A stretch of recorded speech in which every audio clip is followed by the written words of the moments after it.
Alright, so in this video I want to introduce you to London's Asian diaspora. So first we have to clarify what British people mean by Asian. Normally, if you say British Asian, we mean Indian, Pakistani or Bangladeshi populations. Basically, people from the old British India.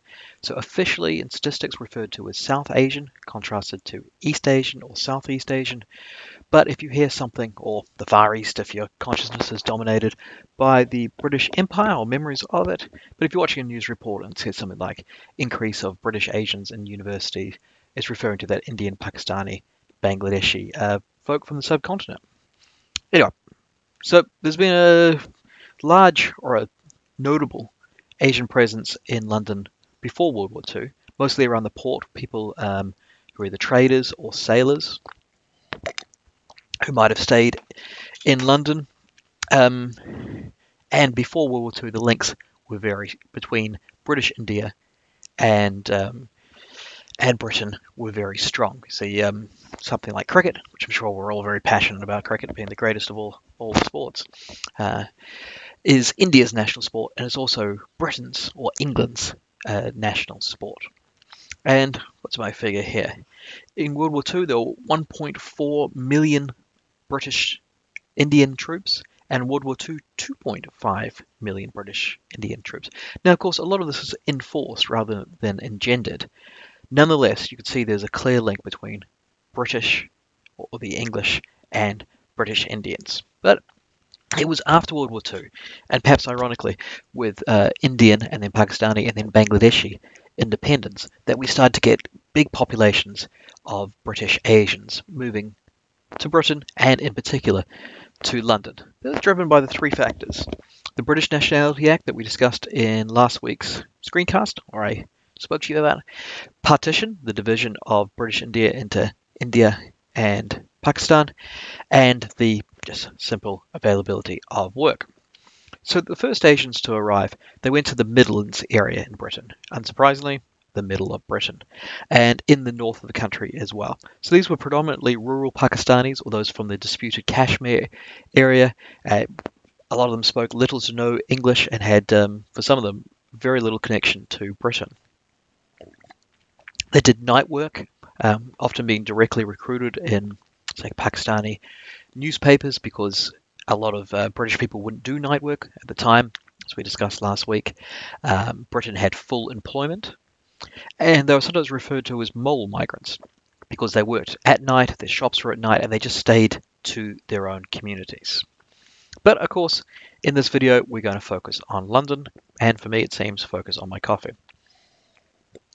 So, according to the 2011 census, the latest data we have, London's demographics can be broken up into this. We've got 45% white British, a total of 60% white, 19% Asian, 13% black, and about 8% other. Of course, there's 300 ethnic groups in London, so these, five categories I've got there, can be divided up a lot. But we see there's a fairly sizable Asian community. So we might also say that although London is more mixed than other cities, you can still see definite geographical divides. You can see it in this map, if I remember to include it. Looks like I have remembered to include it, which is just tremendous stuff. So in the rest of this video, I want to focus on three waves of migration in two specific areas: Southall in the west of London and Brick Lane in the east. And anytime we talk about Asian migration, we must also look at religious and national divides, which often map on to each other. So Southall was once a sort of working to middle class suburb. It had a Quaker Oats factory. It was part of the Britain's canal networks, which were replaced by the railways up until World War II, which is kind of the story of this course almost.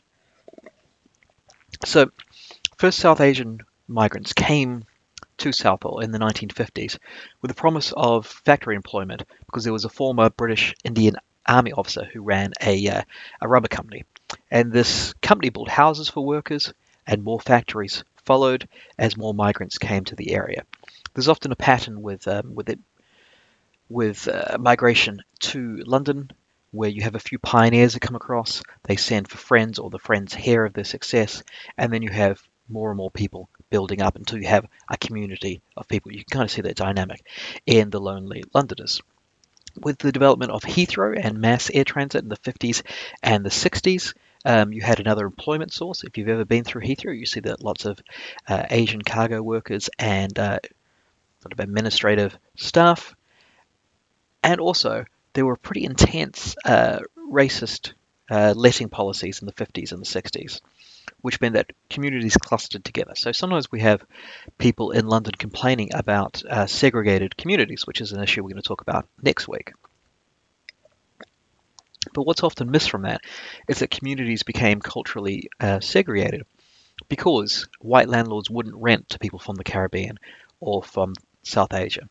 And therefore you get to rent within the community, and you got clusters of migrant or migrant diasporas developing. So a second wave of migrants came in the early to mid 60s, before Britain started to restrict migration meaningfully. They were often families and young women who came across following the success of their young men. Excuse me. So the initial young men who came across, and it was really predominantly young men in Bradford, one of the places in the north that I mentioned right at the very start of this video. There was at one time 4,000 Pakistani men and 81 Pakistani women. So the idea was young men go over there, make money, sometimes 20 times what they could make at home, and then send it back and live the good life back in wherever you're from. But wages in communities were so good, even though there was real racial tension and violence and discrimination, that the families started to come over, a bit like Tolroy's in the Lonely Londoners. So we had a wave of people coming in the 1960s, and as we'll discuss in class, that was really controversial. That we didn't just have young men coming and going, but we had families. That families have children, and therefore you have generations of migrants, not just a one-off population. And this is what's happened in Southall, which is now known as Little India. It's got the largest Sikh temple outside of India. There's also a really sizable Hindu population, a very sizable Muslim population, sometimes thought of as one community in Southall, sometimes warring communities. So current demographics, and hopefully I've got a graphic up here, around about 55% Indian Pakistani born, but also British Asian, like British born population, about 35% British born, but there's very, very limited marriage outside of the community. So we've got, what's my statistic? About 3%, 4% white British. So often thought of as quite a segregated community. The moment I often take students out to Southall, and the moment we get there, they're a little bit bewildered because there just aren't any white faces around, which is interesting. Their reaction, most of all. Anyway, the other place I want to talk about is Brick Lane in London's east. Particularly want to look at its Bangladeshi population. So the Brick Lane area, as part of the wider Spitalfields area we talked about in the history of migration, has been home to a number of waves of migration, from Huguenots to Ashkenazi Jews to the Irish, and from the 1970s from Bangladeshi's population. As you can see in this graph of what they call Banglatown.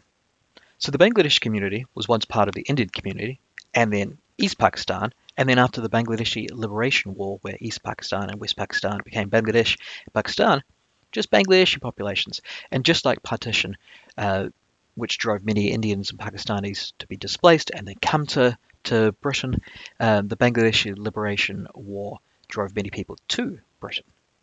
And they came to London, but at that time, London and the country as a whole, heavy manufacturing and industry, and particularly the garment industry, was in really significant decline.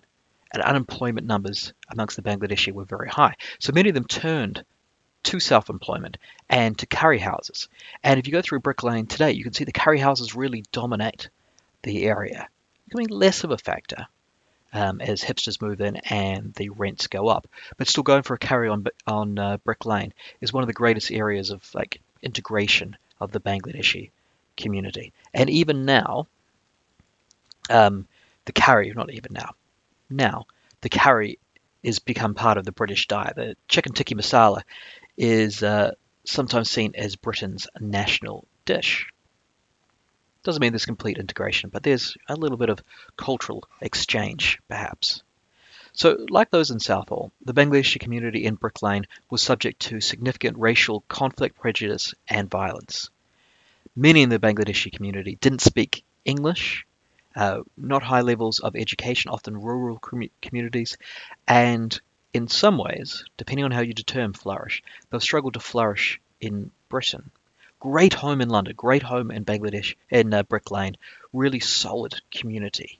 But if you look at figures for, say, income, unemployment, and education and health outcomes, particularly if you throw in a gender divide, there's big difference between Indian communities, particularly Hindu Indians and Sikh Indians, and Bangladeshi and Pakistani Muslims. Moreover, while Southall has become more and more segregated, Brick Lane has become more open. And we can talk about whether this is a broadly good thing or a bad thing. By open, I mean that basically the Bangladeshis have been pushed out by young hipster, often white folk, who are coming into the area, form perhaps of social cleansing, whereas Southall has only become tighter, and there's a lot of concerns about what British politicians call segregated communities. We'll talk about that in the next 2 weeks.